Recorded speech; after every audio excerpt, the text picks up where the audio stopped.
Good morning. Kollam stories morning updates. Vallikeezhu government ഹൈസ്കൂളിലെ കുട്ടികളിൽ chicken pox പടർന്നതിനെ തുടർന്ന് സ്കൂൾ അടച്ചു. 15 കുട്ടികൾക്ക് രോഗം സ്ഥിരീകരിച്ചു. 27 വരെ സ്കൂളിന്റെ പ്രവർത്തനം നിർത്തിവച്ചു. ആരോഗ്യവകുപ്പിന്റെ അറിയിപ്പിനെ തുടർന്നാണ് നടപടി. ഈ ദിവസങ്ങളിൽ ഓൺലൈൻ ക്ലാസുകൾ ഉണ്ടായിരിക്കുമെന്ന് സ്കൂൾ അധികൃതർ. ചാത്തന്നൂർ കുമ്മല്ലൂരിൽ തെരുവുനായ ആക്രമണത്തിൽ 8 പേർക്ക് പരിക്കേറ്റു. കുമ്മല്ലൂർ തോണിക്കടവിൽ ചായ കുടിക്കാനായി നിൽക്കുകയായിരുന്ന 2 പേർ, മാറാംകുഴി നഗർ ചെല്ലപ്പന്റെ ഭാര്യ സുഗതമ്മ, കട്ടച്ചൽ സ്വദേശികളായ മണി ലൂക്കോസ്, ജോണി, വിജയമ്മ, കൊച്ചുകൃഷ്ണപിള്ള എന്നിവർക്കാണ് പരിക്കേറ്റത്. ഇവരെ പാരിപ്പള്ളി മെഡിക്കൽ കോളേജിൽ പ്രവേശിപ്പിച്ചു.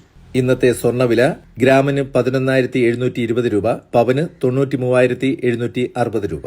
കടപ്പാക്കട വിളപ്പുറം നഗറിൽ 9 മുതൽ 5 വരെയും, അയത്തിൽ കാവയ്യം, മഠത്തിൽ ശാന്തിത്തൊടി, തെങ്ങയ്യം, ഈഴവപ്പാലം എന്നിവിടങ്ങളിൽ 9 മുതൽ 5 വരെയും, കരുത്തറ, വാഴയിൽ ന്യൂ, മുന്നണിക്കുളം, തെക്കേക്കാവ്, മേടയിൽ എന്നിവിടങ്ങളിൽ 9 മുതൽ 11 വരെയും വൈദ്യുതി മുടങ്ങും.